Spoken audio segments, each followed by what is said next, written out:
ಕ್ಷುಲ್ಲಕ ಕಾರಣಕ್ಕೆ ಎರಡು ಕುಟುಂಬದ ಸದಸ್ಯರು ಗಲಾಟೆ ಮಾಡಿಕೊಂಡಿದ್ದಾರೆ. ಕೈಯಲ್ಲಿ ದೊಣ್ಣೆ ಹಿಡಿದು ಪರಸ್ಪರ ಹಲ್ಲೆ, ಎರಡು ಕುಟುಂಬಗಳು ಬಡಿದಾಡಿಕೊಂಡಿವೆ.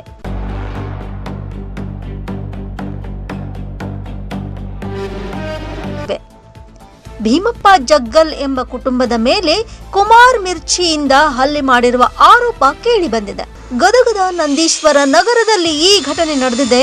ಮನೆ ಪಕ್ಕದ ಜಾಗದ ವಿಷಯಕ್ಕಾಗಿ ಎರಡು ಕುಟುಂಬದ ನಡುವೆ ಮಾರಾಮಾರಿ ನಡೆದಿದ್ದು, ಮಹಿಳೆಯರು ಜಡೆ ಹಿಡಿದು ಕಾದಾಡಿದ್ದಾರೆ. ಗದಗ ಶಹರ ಪೊಲೀಸ್ ಠಾಣಾ ವ್ಯಾಪ್ತಿಯಲ್ಲಿ ಈ ಘಟನೆ ನಡೆದಿದೆ.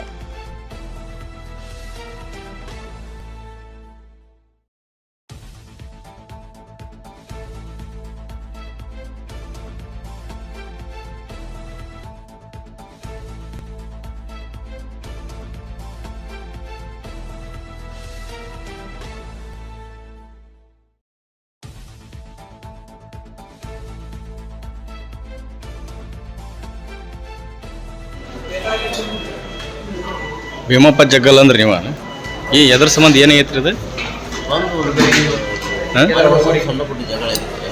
ಪೊಲೀಸರು ಕಂಪ್ಲೇಂಟ್ ಕೊಟ್ಟಿದ್ವಿ. ಬಂದು ಮುಗಿಸ್ತಪ್ಪ ನೀವು ಗುದ್ದಾಡ್ಬಾರ್ದು ಹೇಳಿದ್ರು. ನಾವು ಸುಮ್ಮನೆ ಕುಂತಿದ್ವಿ. ಒಂದು 10 ಮಂದಿ ಕೂತ್ ಬಂದು ಮನ್ಯಾಗ ನನ್ನ ಗಂಟಿಗೆ ನನ್ನ ಮಗ ಹೊಡೆದು ಹೋಗಿ ನನ್ನ ಮನೆಗೆ ಬಂದು ಹೊಡೆದು ಎದ್ರ ಸಂಬಂಧ ಒಂದು ಜಗಳ ಆಗಿತ್ತು ಮನೆ ಮುಂದೆ. ಅದೇ ಎದ್ರ ಸಂಬಂಧ ಜಗಳ ಆಗಿತ್ತು? ಅದು ಮಣ್ಣು ಕಲ್ಲು ಮೇಲೆ ಮಣ್ಣು ಹಾಕ್ಬಾರಪ್ಪ, ನಾನು ಕಲ್ಲು ಮುಚ್ಚೋಕ್ಕವು ಅಂದೆ ನಾನು. ಅದಕ್ಕೆ ಬಂದು ಏಕಿ ಹೆಣ್ಮಕ್ಳು ಹೆಂಗೆ ಬೇಕಂತ ಮಾಡ್ತೇವೆ. ಅವತ್ತು ಬಿದ್ದ ಸ್ವಲ್ಪ ನ್ಯಾಯ ಆಗಿತ್ತು. ನಾವು ಕಂಪ್ಲೇಂಟ್ ಕೊಟ್ಟಿದ್ವಿ. ಹೊಳಿಗೆ ಒಂದು ಸುಮ್ಮನೆ ಇರ್ಕೊಂಡು ನಾವು ಗುದ್ದಾಡ್ಬಾರ್ದು ಅಂತ ಪೊಲೀಸರ ಮನೆಗೆ ಬಂದು ಹೇಳಿ ಹೋಗಿದ್ರು. ಇವತ್ತು ಏಕಾಏಕಿ ಬಂದು ಮನ್ಯಾಗ ನುಗ್ಗಿ ನನಗೆ ನನ್ನ ಹೆಂಡತಿಗೆ ನುಗ್ಗಿದ್ರೆ ಕಟ್ಕೊಂಡು ಎದರಲ್ಲಿ ಹೊಡೆದಾರ? ಮಾಡಿದ್ರ ಎಲ್ಲಿ ಗುದ್ದಾರ, ಅಲ್ಲೇ ಹೋದಾರ, ಕಡದಾರ ಕೈ ಎತ್ತಂತ. ಎಷ್ಟು ಮಂದಿ ಇದ್ರು? ನಾವು 3 ಮಂದಿ.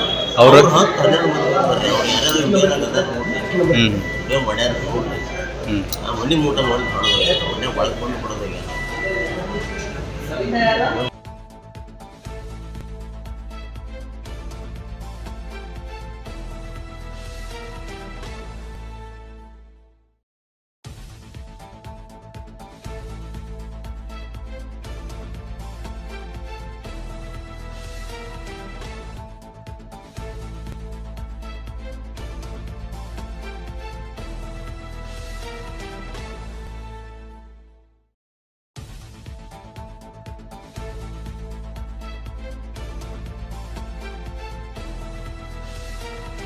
Rise of News, Gadag.